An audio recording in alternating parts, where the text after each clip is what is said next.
আমরা electromagnetism part শেষ করে ফেলছি। আজকে আমরা নতুন একটা চ্যাপ্টার স্টার্ট করব, সেটা হচ্ছে জিওমেট্রিক্যাল অপটিক্স বা আলোক বিজ্ঞান। আমরা অপটিক্স পার্টে চলে যাচ্ছি। প্রথমে পড়েছিলাম তাপগতিবিদ্যা বা থার্মোডাইনামিক্স, পরবর্তীকালে স্থির তড়িৎ, দেন চলতড়িৎ, তড়িৎ প্রবাহের চৌম্বক ক্রিয়া, তাড়িত চৌম্বক আবেশ, আর এখন আমরা যাচ্ছি হচ্ছে আলোক গতিবিদ্যায় বা আলোক বিজ্ঞানে। চ্যাপ্টারটার নাম হচ্ছে জিওমেট্রিক্যাল অপটিক্স। আমরা আলোক বিজ্ঞানটা এখান থেকে স্টার্ট করব। জিওমেট্রিক্যাল অপটিক্স এর পূর্বে আমরা আগে দেখি হচ্ছে অপটিক্স বা আলোক বিজ্ঞান কাকে বলে। আলোক বিজ্ঞান হচ্ছে পদার্থবিজ্ঞানের যে শাখায় আলোক শক্তির ধর্ম, প্রকৃতি, আচরণ, আলোক বানানটা ভুল হয়ে গেছে,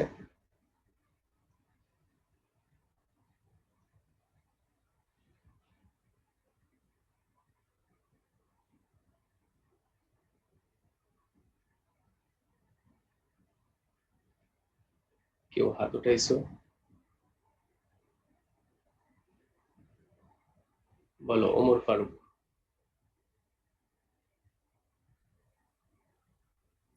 স্যার, তাপগতিবিদ্যা অনেক সমস্যা ছিল, একটু পরে রিভিশন দেওয়া হবে বা হ্যাঁ, আমরা তো আশা করি সময় পাবো, এক্সপেক্ট করতেছি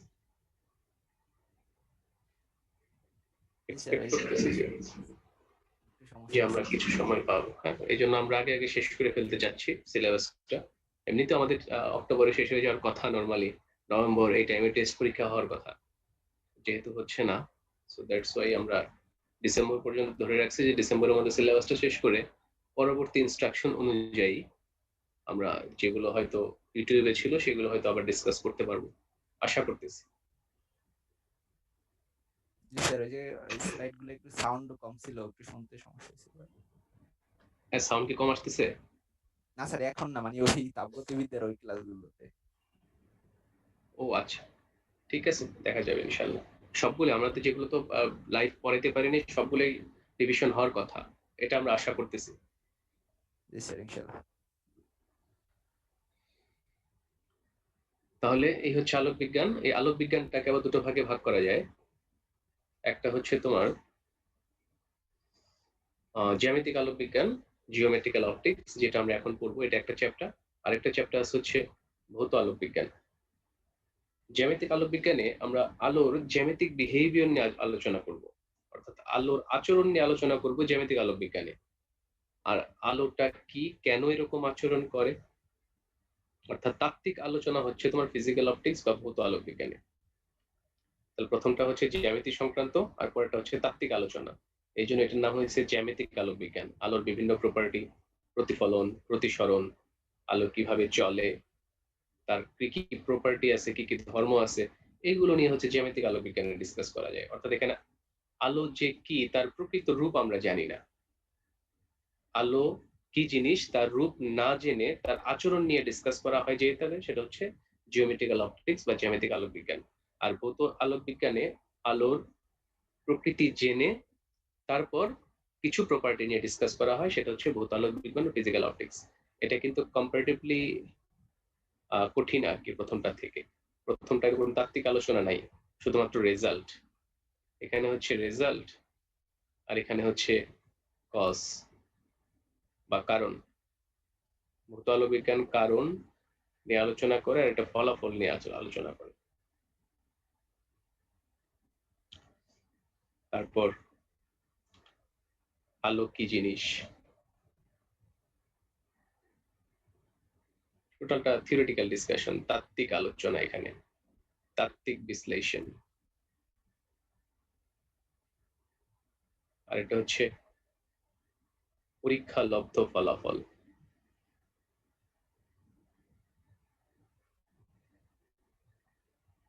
পরীক্ষা লব্ধ ফলাফল।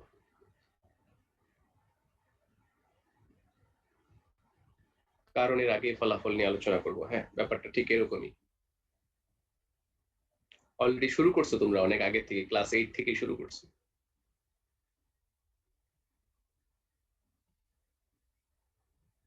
যেমন তুমি ক্লাস 8-এ পড়ে আসছো প্রতিসরণ। প্রতিসরণ কাকে বলে সেটা যদি আমি ব্যাখ্যা করতে চাই, প্রতিসরণ কেন হয় সেটা ব্যাখ্যা করতে গেলে আমার চলে যেতে হবে আলো কি জিনিস, হোয়াট ইজ লাইট।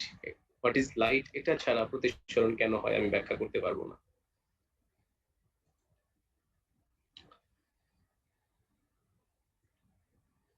আচ্ছা, এখানে দেখো আলো যখন এক মাধ্যম থেকে অন্য কোনো মাধ্যমের পৃষ্ঠের কোনো বিন্দুতে আপতিত হয় বা পতিত হয় তখন তিনটি ঘটনা ঘটে।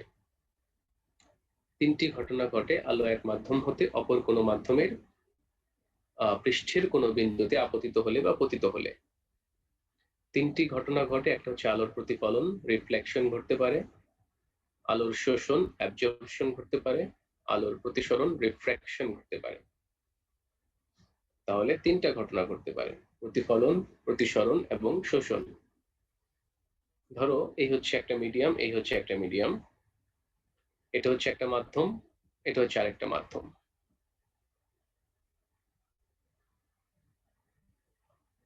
হ্যাঁ, সময় তো দিবই। অবশ্যই সময় দিব, সময় দিব না কেন? আমার কোনো তাড়াহুড়া নাই, প্রয়োজনে রাতে ক্লাস নিব আবার। আগেরটা তো ক্লাসিফিকেশন ছিল, এই জন্য বেশি সময় নেই আর কি, দুটো ভাগে ভাগ করা। আলোর প্রতিফলন রিফ্লেকশন, শোষণ অ্যাবজর্পশন, প্রতিসরণ রিফ্র্যাকশন। দেখো এই একটা মাধ্যম, আর প্রথমে কিন্তু কিছুই ছিল না। ধরো এখানে কিছুই নাই, এখন আমি একটা মাধ্যম নিয়ে আসলাম, আলাদা হয়ে গেল। এই হচ্ছে একটা মাধ্যম, এই হচ্ছে একটা মাধ্যম, দুটো মাধ্যম, এই একটা মাধ্যম, এই একটা মাধ্যম। এই মাধ্যমটাকে আমি একটু আলাদা করে দেখাচ্ছি। এই মাধ্যম থেকে আলো এসে এই যে পৃষ্ঠ দেখা যাচ্ছে, এই পৃষ্ঠে যদি আপতিত হয়, এই মাধ্যম থেকে আলো এসে পৃষ্ঠে আপতিত হয়। ধরো পৃষ্ঠে আলো এসে আপতিত হলো, এই যে রশ্মি চিত্রের মাধ্যমে আমরা দেখাচ্ছি, এটাকে বলা হয় রে ডায়াগ্রাম বা রশ্মি চিত্র।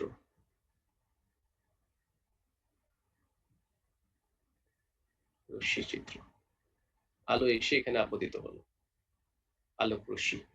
তারপর এই সারফেসটা কি করবে, কিছু আলোকে সে প্রতিফলিত করে দেয়, কিছু আলোকে প্রতিফলিত করে দেয়, এই যে প্রতিফলিত করে দিল, অর্থাৎ একটা অংশ রিফ্লেক্ট হয়ে গেল, এটা হচ্ছে আলোর প্রতিফলন।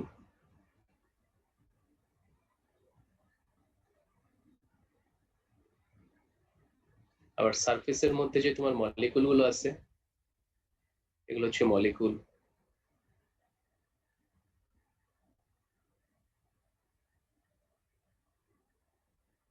এই মলিকুল গুলো কি করে, এনার্জি শোষণ করে, শক্তি শোষণ করে। অর্থাৎ এরা শক্তি শোষণ করে। এটাও মেইনলি তাত্ত্বিক আলোচনা, আইনস্টাইনের আলোচনা, শক্তি শোষণ করে। কোন শক্তি? আলোক শক্তি। এরা আলোক শক্তি শোষণ করে। এই প্রসেসটা হচ্ছে অ্যাবজর্পশন বা শোষণ। তারপর লাইটটা যখন এই মাধ্যম থেকে বা এই মিডিয়াম থেকে, প্রথম মিডিয়াম থেকে দ্বিতীয় মিডিয়ামে প্রবেশ করলো, তখন তির্যক ভাবে আপতিত আলোক রশ্মি, যে আলোক রশ্মিটা বাঁকা ভাবে আসতেছে, সে কি করে, ডিরেকশন চেঞ্জ করে। কেন করে সেটা আমি একটু পরে বলতেছি। তির্যক ভাবে যে আপতিত রশ্মিটা আছে, সে দিক চেঞ্জ করে, ডিরেকশন চেঞ্জ করে। অর্থাৎ তার প্রকৃত দিকটা ছিল এইদিকে, এটা ছিল তার অ্যাকচুয়াল ডিরেকশন। এই প্রকৃত দিক থেকে সে কি করলো, এদিকে যাওয়ার কথা ছিল, সেদিকে না গিয়ে এভাবে বেঁকে গেল। এটার নাম হচ্ছে প্রতিসরণ। আলোর প্রতিসরণ।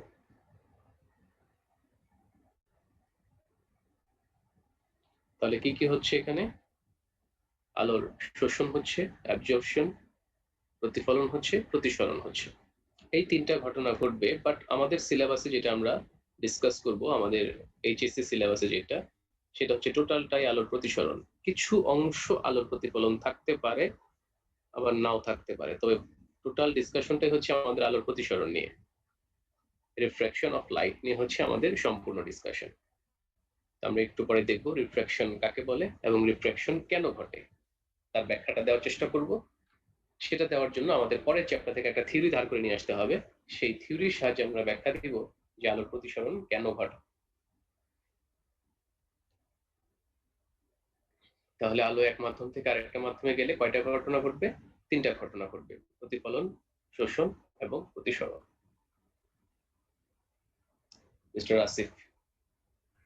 স্যার এখানে যে আলোর প্রতিফলনের যে প্রতিসরণের যে বিন্দুতে যে শক্তি শোষণ, এটা কি আলো শোষণ হয়? বুঝি নাই, আরেকবার। স্যার এই যে আলো রশ্মি চিত্র থেকে যে যে বিন্দুতে বিভেদ তলে আলো প্রতিসরণ হলো, দিক পরিবর্তিত হয়ে, স্যার এখানে যে লেখা আছে শক্তি শোষণ হয়, এটা কি আলো শোষণ, আলো শোষিত হয়? আলো আলো একটা আলোকে যখন আমরা কণা হিসেবে বিবেচনা করব তখন আলো এই কণা এনার্জিটা কি করবে? ট্রান্সফার করে দিবে। এটা মডার্ন ফিজিক্সে গেলে দেখা যাবে। E equal to H new, যেটা ফোটন আকারে শক্তিটা নির্গত হয় সেটা। ও আচ্ছা, ঠিক আছে স্যার।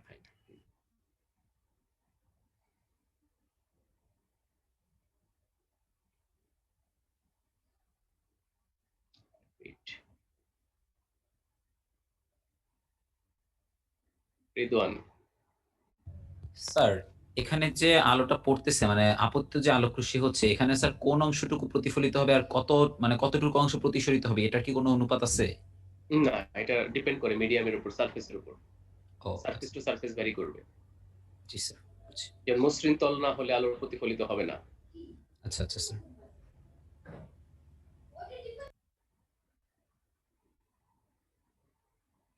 তোহা। স্যার ওখানে যে শোষণ হবে, শুধু কি আলোই শোষিত হবে না কোনো তাপও শোষিত হতে পারে না? আলো শোষণ করে তাপ উৎপন্ন হবে, হিটেড হয়ে যাবে। মলিকুলগুলো যখন আলোক শক্তি শোষণ করবে তখন তার উত্তপ্ত হয়ে যাবে, সেটাকে আমরা হিট হিসেবে পাবো। আচ্ছা স্যার, বুঝছি।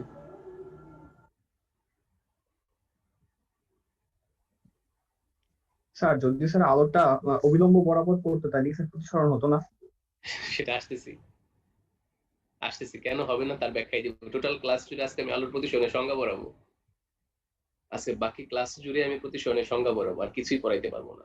শুধু সংজ্ঞা পড়াইতে দেখো, সময় চলে যাবে।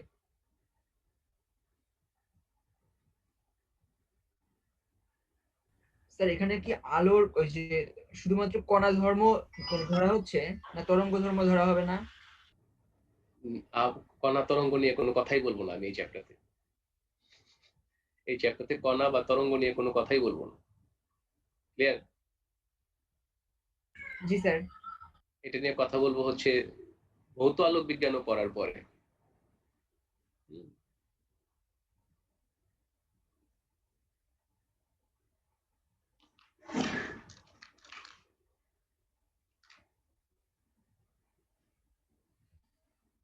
আচ্ছা, তাহলে আমরা প্রতিসরণে যাচ্ছি।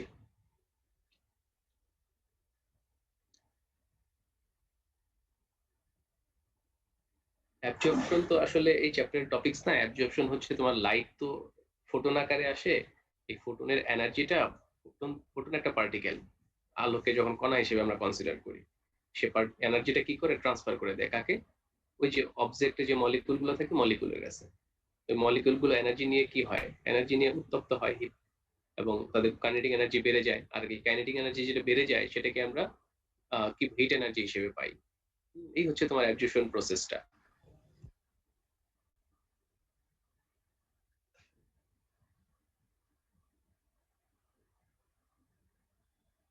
আলোর প্রতিসরণ ডেফিনেশন আমি কিছু লিখি নাই। আলোর প্রতিসরণে দেখো, আমি আগে ডেফিনেশন বলতেছি না, আগে ধরো আমি আলোটাকে কনসিডার করবো একটা থিওরি। হচ্ছে আলোর অনেকগুলো থিওরি আছে, এক একজন আলোকে বলছে এক এক রকম। কেউ বলছে কণা, কেউ হচ্ছে তরঙ্গ, কেউ হচ্ছে আহ এক একজনের মানে অনেকগুলো থিওরি, যের মধ্যে হচ্ছে কণা তত্ত্ব, তরঙ্গ তত্ত্ব, আবার হাবি জাবি যে ইথারের মাধ্যমে আলো, এরকম অনেক কিছুই আছে। তবে আমরা যেটা আপাতত ধরে নিব, আলোকে একটা প্লেন ওয়েভ হিসেবে ধরে নিব। যদিও আমরা এটাকে দেখাই হচ্ছে এরকম, এই হচ্ছে আলোক রশ্মি, এটা আমরা এইভাবে শো করি আলোক রশ্মিকে। কিন্তু আলোটা হচ্ছে আসলে একটা প্লেন ওয়েভ, এরকম একটা প্লেন ওয়েভ।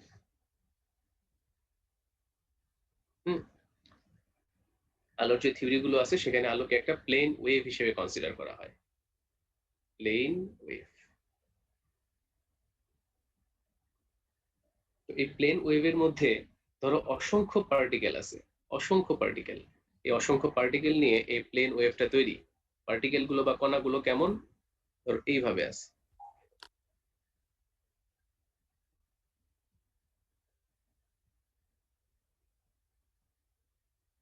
এইভাবে আছে,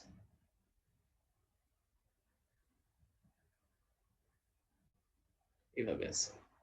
এখন ব্যাপারটা জাস্ট এরকম।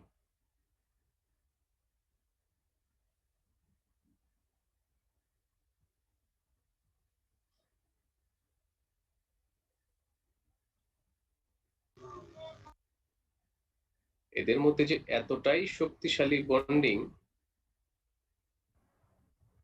এরকম এইভাবে যুক্ত এগুলো সব। আবার ধরো একটা একটার সাথে যুক্ত, কেউ ফ্রি না, কেউ মুক্ত না, একটা একটার সাথে যুক্ত। তুমি যদি এটাকে টান দাও ধরে, এগুলো চলে আসে। ওকে,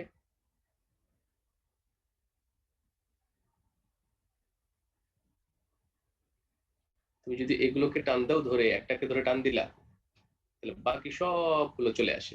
এটাকে ধরে টান দিলা, এটাও চলে আসবে। অর্থাৎ এই পার্টিকেল গুলো, এই প্লেন ওয়েভটা এরকম কিছু পার্টিকেলের সমন্বয়ে তৈরি। এই একটা কণা, এই একটা কণা, এই একটা কণা, এই কণা কণা কণা, একটার সাথে আরেকটার আবার যুক্তি আছে, যুক্ত আছে এরা, একটার সাথে আরেকটা আবার কানেক্টেড,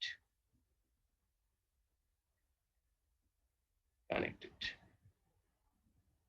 একটার সাথে একটা সংযুক্ত।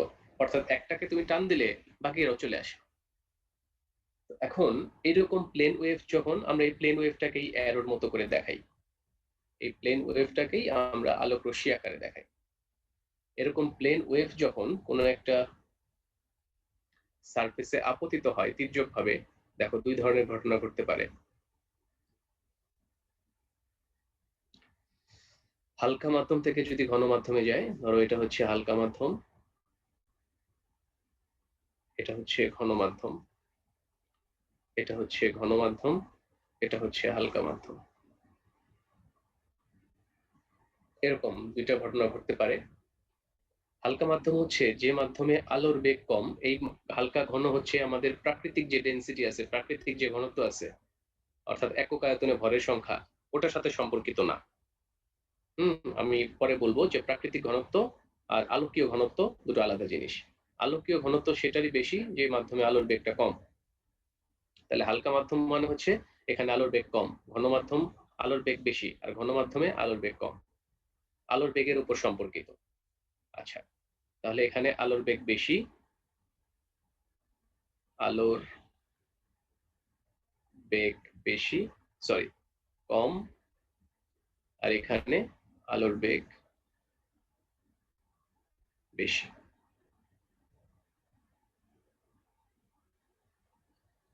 এরকম হালকা থেকে ঘন মাধ্যমে যখন যাওয়ার সময় কোনো আলোক রশ্মি তির্যক ভাবে আপতিত হয়, এই যে তির্যক ভাবে আপতিত হলো, বাঁকা ভাবে,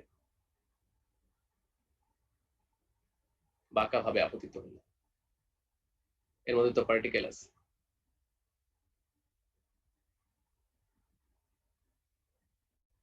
একটু দূরে দূরে দেখাইলাম, নাহলে বেশি আঁকা লাগে। এখানে পার্টিকেল আছে, এবং তোমরা বলছিলাম যে এরকম পার্টিকেল গুলো বা কণাগুলো একটার সাথে আরেকটা যুক্ত, একটার সাথে আরেকটা যুক্ত। এইরকম তির্যক ভাবে যখন আলোক রশ্মিটা আপতিত হবে, তির্যক ভাবে যখন আলোক রশ্মিটা আপতিত হচ্ছে, তখন দেখো যে এই যে কণাটা, এই কণাটা কিন্তু আগে ঘন মাধ্যমে প্রবেশ করতেছে। দেখো, এই কণাটা আগে ঘন মাধ্যমে প্রবেশ করতেছে, পরে এই কণাটা ঘন মাধ্যমে প্রবেশ করে, তারপরে এটা। তাহলে দেখা যাচ্ছে যে এই কণাটা যেহেতু এখনো প্রবেশ করে নাই, এই হালকা মাধ্যমে আছে, এর বেগটা কিন্তু তখনও বেশি, এর বেগটা কিন্তু বেশি। আর যেটা আগে প্রবেশ করে ফেলতেছে তার বেগটা কিন্তু তুলনামূলক কম। ভালো করে মনোযোগ দিও, এই কণাটার বেগ হচ্ছে বেশি, আর এই কণাটার বেগ হচ্ছে তুলনামূলক কম। কেন? সে ঘন মাধ্যমের দিকে চলে গেছে অলরেডি, আর এ তখনও হালকা মাধ্যমে আছে। আবার উল্টা ঘটনা ঘটে যখন ঘন মাধ্যম থেকে হালকা মাধ্যমে যায়। ঘন মাধ্যম থেকে যখন হালকা মাধ্যমে যাচ্ছে তখন দেখো কি হয়,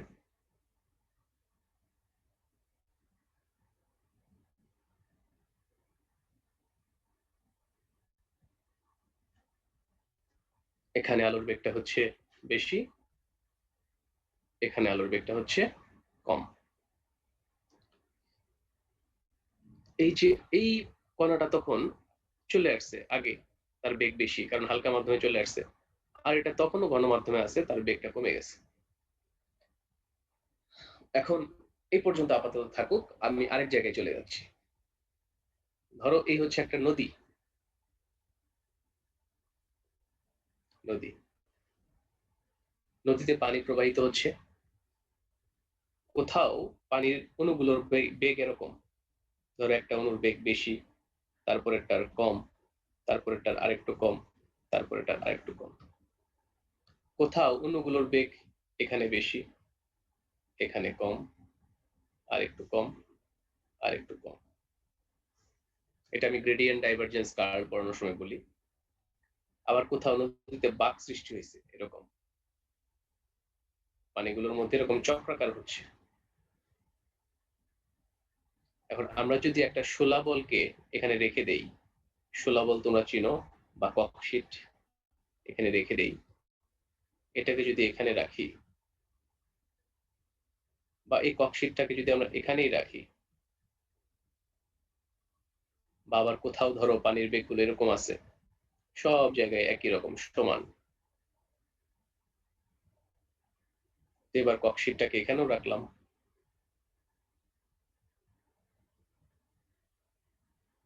এখন বলো তো এই জায়গায় যদি শোলা বল না সরি ককশিটটাকে রেখে দেই, তাহলে সে স্ট্রেট চলে যাবে, পানির দিকের সাথে সুন্দরভাবে চলে যাবে।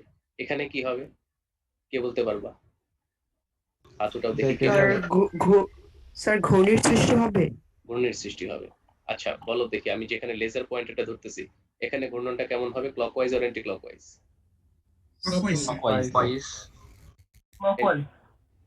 ক্লকওয়াইজ ঘূর্ণন সৃষ্টি হবে। এখানে এটাও ক্লকওয়াইজ হয়ে গেছে তাই না, এটাকে এটাও ক্লকওয়াইজ ঘূর্ণন সৃষ্টি হবে। আবার যদি এটা এরকম করে দিতাম,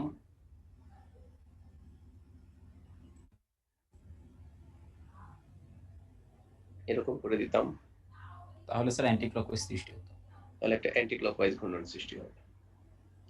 তাহলে এখানে খেয়াল করে দেখো, এটা হচ্ছে ক্লকওয়াইজ, অ্যান্টি ক্লকওয়াইজ, আর এটা তো ঘুরতেই থাকবে, অ্যান্টি ক্লকওয়াইজ ডিরেকশনে ঘুরতেছে, সরি ক্লকওয়াইজে ঘুরতেছে, আর এটা সোজা চলে যাচ্ছে।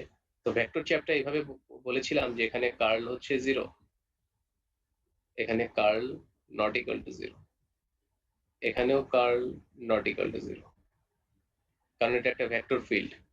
কেন? প্রত্যেকটা পয়েন্টে পানির কণার বেগ আছে, এই জন্য এটা ভেক্টর ফিল্ড। এখানেও কার্ল নট ইকুয়াল টু 0, এখানেও কার্ল নট ইকুয়াল টু 0, এবং সেটা হচ্ছে ম্যাক্সিমাম, এটা তো ঘুরতেছেই, ভালোভাবেই ঘুরতেছে।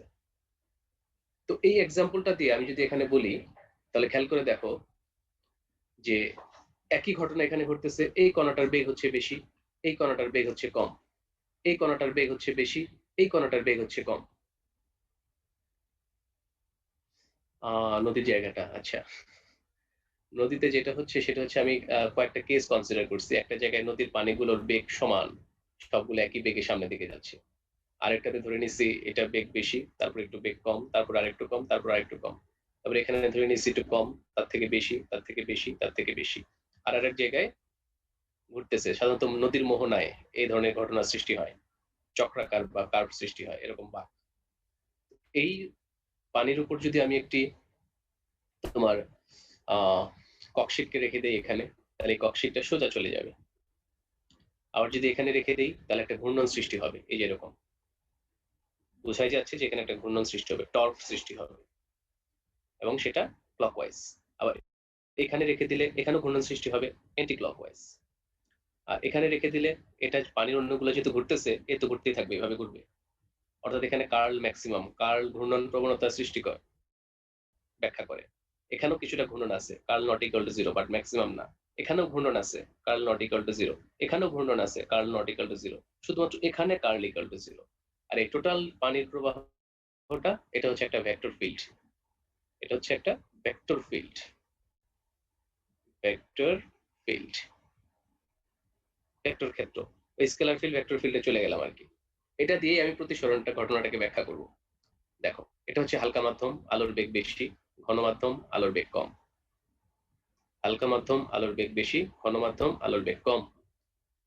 যখন এই পার্টিকেলটা ঘন মাধ্যমে প্রবেশ করে যাচ্ছে তখন তার বেগ কমে গেছে, আর এটা তখনও হালকা মাধ্যমে আছে, তার বেগ কিন্তু বেশি।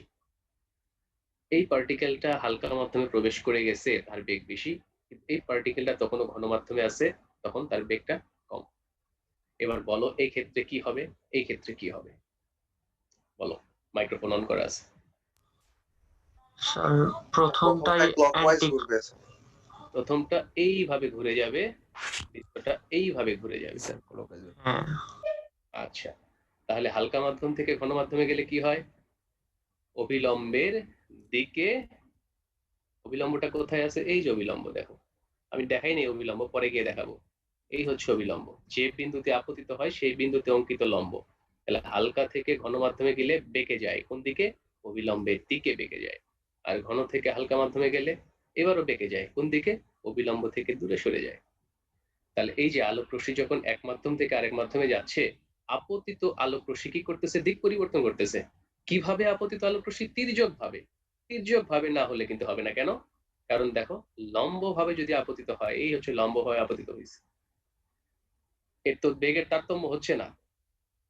প্রত্যেকটা কণা একসাথেই তো প্রবেশ করে, প্রত্যেকটা কণা একসাথেই প্রবেশ করতেছে। কোথায়? ঘন মাধ্যমে।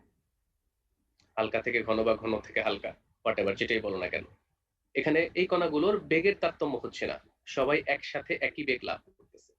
অর্থাৎ এখানে কি ঘটবে? এখানে তারা দিক পরিবর্তন করতে পারবে না। এখানে কি করবে? এখানে দিক পরিবর্তন করবে, অবিলম্ব থেকে দূরে সরে, অবিলম্বের দিকে বেঁকে যাচ্ছে, আর এটা অবিলম্ব থেকে দূরে সরে যাচ্ছে।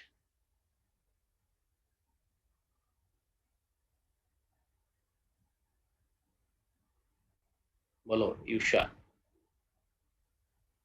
আগে নামের স্যার, প্রোনাউন্সিয়েশন তাহলে কি স্যার ঘটনা নামের প্রোনাউন্সিয়েশন বলো। সামনের অপেক্ষাকৃত কণাগুলোকে পিছনের কণাগুলা মানে এই আকারে প্রভাবিত করছে? হুম, আচ্ছা ঠিক। তাহলে আমাদের ডেফিনেশনটা এই তিনটা কথার উপর মেনশন করে কিন্তু আমাদের প্রতিসরণের ডেফিনেশন বলতে হবে। তিনটা কথার উপর ডিপেন্ড করে আমরা প্রতিসরণকে সংজ্ঞায়িত করব। যখনই বলে ফেলবো তির্যক ভাবে, এই বাচ্চারা ইনক্লুড হয়ে গেল। তির্যক ভাবে আপতিত আলোক রশ্মির দিক পরিবর্তন করার ঘটনা। এখন হালকা থেকে ঘনতে অবিলম্বর দিকে যেতে পারে, অবিলম্ব থেকে দূরে সরে যেতে পারে। তাহলে আমরা যা পেলাম এখন রে ডায়াগ্রামের মাধ্যমে দেখাই। যদি তির্যক ভাবে আপতিত হয় দিক পরিবর্তন করবে না, সরি, অবিলম্ব ভাবে আপতিত হলে আর তির্যক ভাবে আপতিত হলে দিক পরিবর্তন করবে। এটা হচ্ছে ঘন,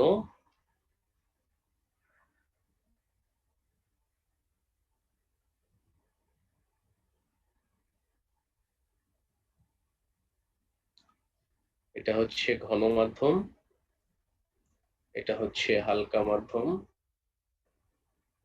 এটা হচ্ছে হালকা মাধ্যম, আর এটা হচ্ছে ঘন মাধ্যম। তাহলে ঘন থেকে হালকায়, অবিলম্ব থেকে দূরে সরে গেল, হালকা থেকে ঘন, অবিলম্বের দিকে বেঁকে গেল। তার মানে আমরা বুঝতেই পারতেছি অবিলম্বটা কোথায় আছে। এই হচ্ছে অবিলম্ব, এই হচ্ছে অবিলম্ব। একটু বেশি বেঁকে স্যার গেছে। আগের স্লাইড কি দেখাবেন? শিওর।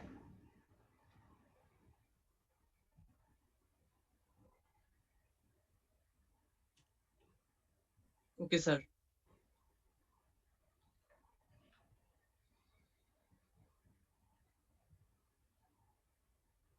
লম্বভাবে দিক পরিবর্তন করলো না, বাকিগুলো দিক পরিবর্তন করলো।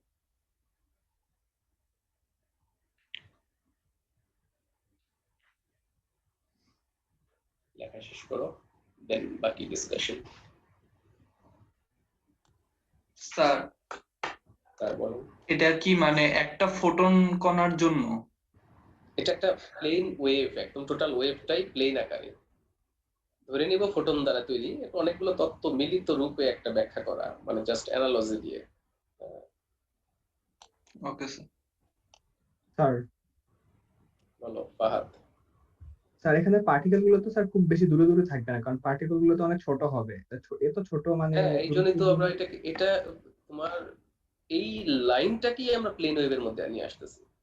এটা খুবই সূক্ষ্ম ঘটনা, আমাদের লেভেলের ঘটনা তো না, এটা আমাদের জগতের ঘটনা না। তাইলে কি স্যার সামান্য এই ডিস্টেন্সের জন্য স্যার পার্টিকেল সামান্যর জন্যই এই ঘটনা ঘটে যাবে, বেঁকে যাবে। আচ্ছা স্যার।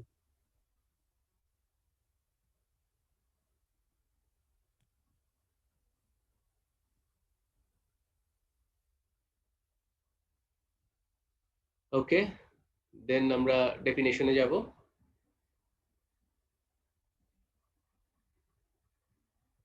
আশা করি লেখা শেষ। ওকে,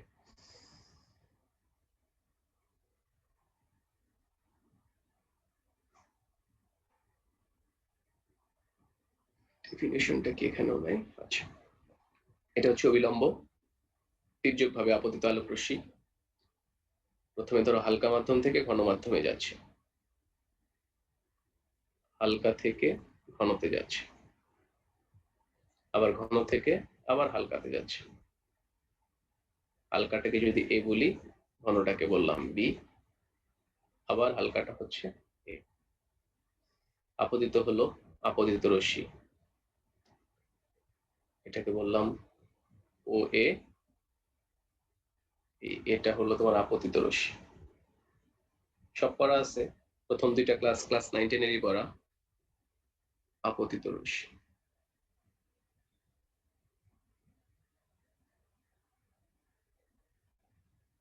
দেন এটা আবার প্রতিসরিত হয়ে গেল, প্রতিসরিত হয়ে গেল, ধরলাম এবি, এবিটা হলো প্রতিসরিত রশ্মি।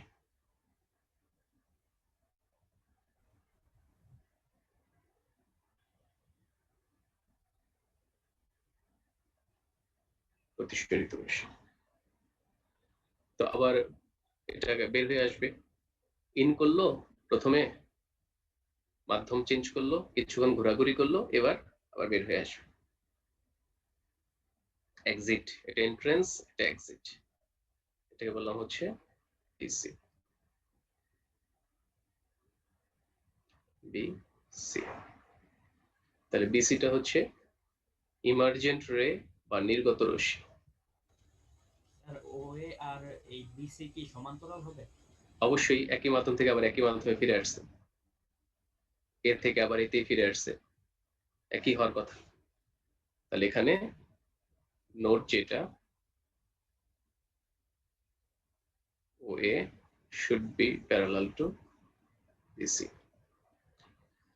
এটা প্র্যাকটিক্যাল অবজারভেশনও আছে, আগে এক্সপেরিমেন্ট ছিল। পিন দিয়ে যে কাজগুলো করে, তাই না? প্রিজমের এক্সপেরিমেন্টও পিন দিয়ে করে, প্রতিসরণের এক্সপেরিমেন্টও পিন দিয়ে করা যায়। আচ্ছা, OA AB BC, তাহলে OA অবিলম্বের সাথে, অবিলম্ব কোনটা?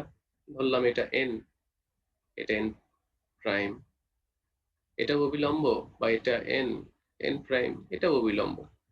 অবিলম্বকে আমরা n দ্বারা প্রকাশ করলাম। অবিলম্বের সাথে আপতিত রশ্মি যে কোণ উৎপন্ন করে সেটা হচ্ছে আপতন কোণ I। অবিলম্বের সাথে প্রতিসরিত রশ্মি যে কোণ উৎপন্ন করে সেটা হচ্ছে প্রতিসরণ কোণ R। সিমিলারলি এটা হচ্ছে দ্বিতীয় ক্ষেত্রে আপতন কোণ, আর এটা হচ্ছে ফাইনালি নির্গত কোণ। এটাকে আমি আপাতত দেখাচ্ছি না, এই কোণগুলো আমার আপাতত দরকার নাই, বাট এই কোণটা অবশ্যই I হবে, লাস্টের যেটা আছে, যেহেতু সমান্তরাল। তাহলে আমরা এখানে কি বলবো?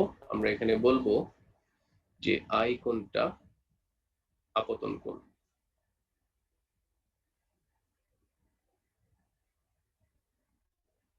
আরটা হচ্ছে প্রতিসরণ কোণ।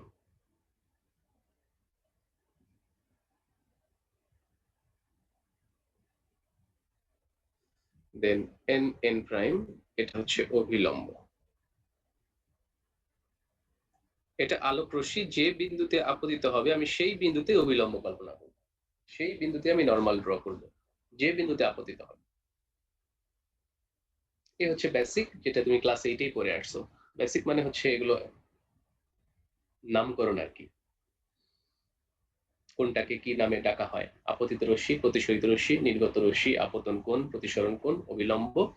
আরেকটা আছে যেটা এখানে যেটা এটা আমি একটা অঙ্কের মধ্যে দেখাবো আর কি, মেইনলি n প্রাইম BC, এটা হচ্ছে নির্গমন কোণ।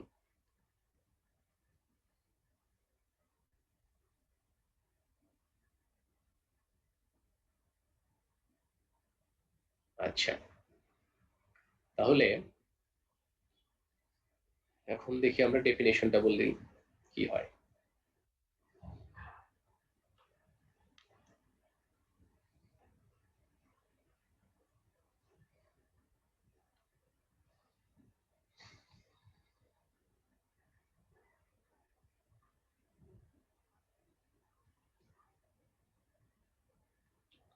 আশা করি লেখা শেষ, আর নেক্সট পেজে যাচ্ছি।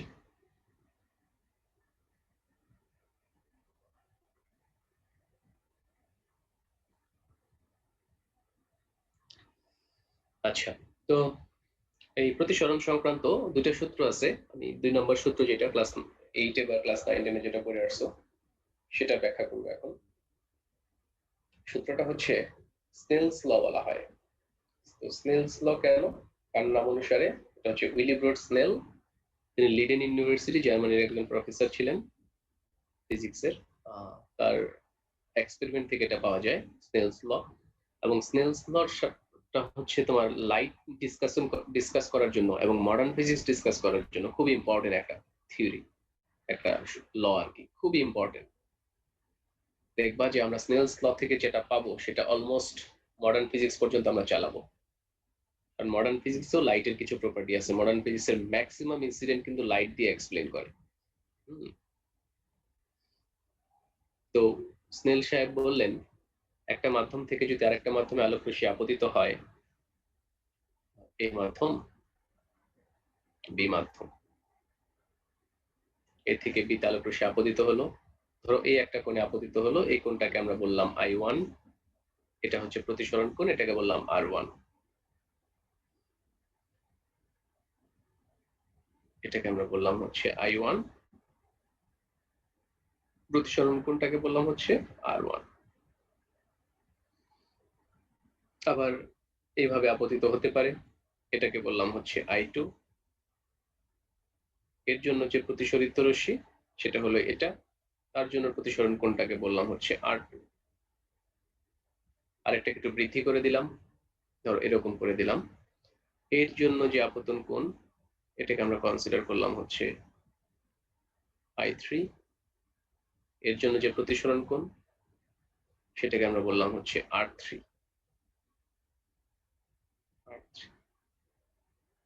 তো স্নেল সাহেব তিনি চেক করে দেখেন যে ব্যাপারটা এরকম হয়ে যায়, অর্থাৎ sign I1 divided by sine R1, এটা করে যে ভ্যালুটা পাওয়া যায়, সেম ভ্যালুটা পাওয়া যায় হচ্ছে sine I2 divided by sine R2 থেকে। একইভাবে পাওয়া যায় হচ্ছে sign I3 divided by sign R3 থেকে। সেম ভ্যালু পাওয়া যাচ্ছে, সেম ভ্যালু। তিনি এটা চেক করলেন এবং ফাইনালি গিয়ে তিনি বললেন, যেহেতু সেম পাওয়া যাচ্ছে, so sine I1 divided by sine R1 equal to হচ্ছে sine I2 divided by sine R2। তিনি সবগুলোর জন্যই বললেন, দেন ফাইনালি গিয়ে বললেন যে এটা কনস্ট্যান্ট হবে, কিন্তু একই মান পাওয়া যাচ্ছে। তবে শর্ত আছে।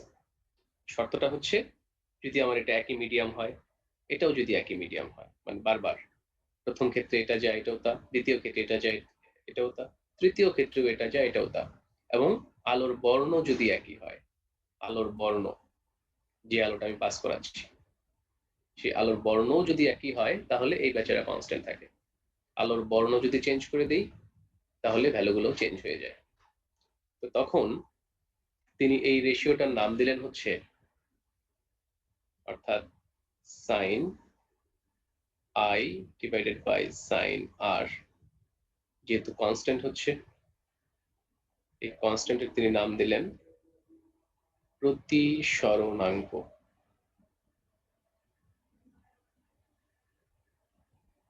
বা প্রতিসরাঙ্ক।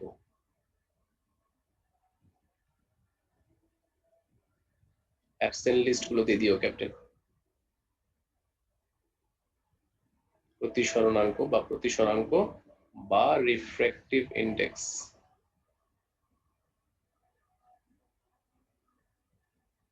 রিফ্র্যাক্টিভ ইন্ডেক্স, প্রতিসরাঙ্ক বা রিফ্র্যাক্টিভ ইন্ডেক্স, এটাকে প্রকাশ করি আমরা হচ্ছে মিউ দ্বারা। প্রতিসরাঙ্ক বা রিফ্র্যাক্টিভ ইন্ডেক্স বা মিউ, এটাকে আমরা মিউ দ্বারা ডিনোট করি। হয়তোবা তোমরা কোথাও এটাকে কেউ হয়তো এন দ্বারা ডিনোট করে, আবার কেউ ইটা দ্বারা ডিনোট করে। তবে আমি মিউ এ অভ্যস্ত হয়ে গেছি, ক্লাস 9-10 থেকে মিউ দ্বারাই আমি ডিনোট করতেছি। প্রতিসরণাঙ্ক, তো প্রতিসরণাঙ্কটা হয় কার? যে মাধ্যমে লাইট রেটা যায়, প্রতিসরণাঙ্কটা হয় সেই মাধ্যমে। তাহলে লাইট রে এ থেকে বি তে যাচ্ছে, প্রতিসরণাঙ্ক হবে বি মাধ্যমে। কোথা থেকে যাচ্ছে? এ থেকে যাচ্ছে, এ থেকে বি তে যাচ্ছে। আমি একটু চেক করতেছি অ্যাবসেন্ট লিস্ট গুলো, কেউ যদি প্রেজেন্ট থাকো আমাকে বলবা বা চ্যাট বক্সে নোট দিয়ে দিবা। Roll number 1, 10, 11, 12, 14, 71, 100, 108, 110, 121, 128, 129, 130। এর মধ্যে কি কেউ প্রেজেন্ট আছো? তাহলে চ্যাট বক্সে মেনশন করে দাও।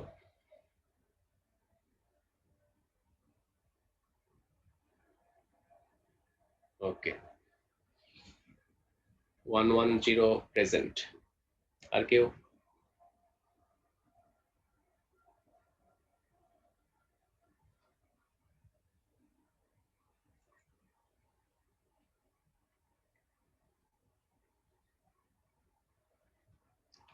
তাহলে আমরা প্রতিসরণাঙ্কটাকে মিউ দ্বারা ডিনোট করতেছি, এবং মিউ হচ্ছে যে মাধ্যমে আলো যাবে সেই মাধ্যমে প্রতিসরণাঙ্ক হচ্ছে মিউ। এবার আসো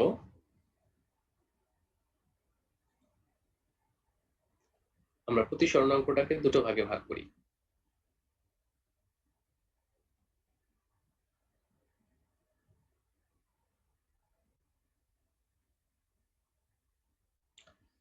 আচ্ছা, তার আগে ওই পেজটা দেখি, এটাকে ডিনোট করি কিভাবে।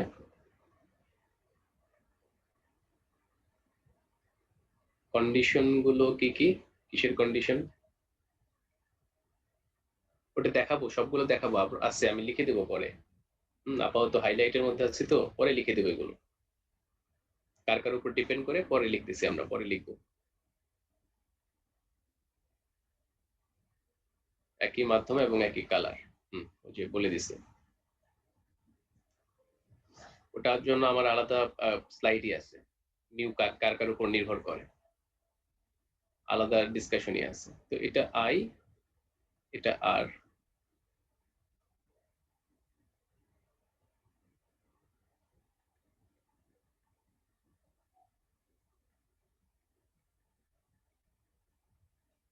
এই মিউ এর মান কার কার উপর নির্ভর করে তার জন্য আমার আলাদা পেজ আছে, আলাদা ডিসকাশন আছে।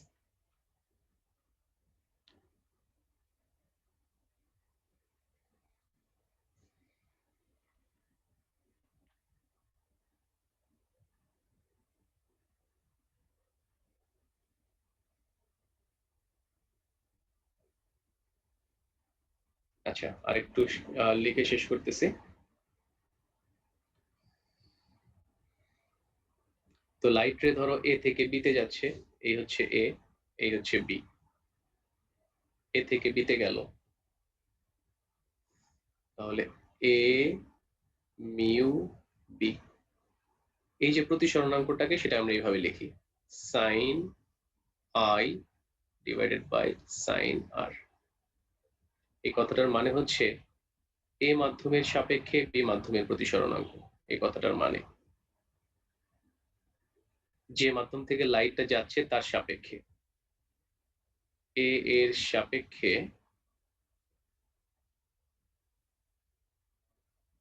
বি এর প্রতিসরণাঙ্ক।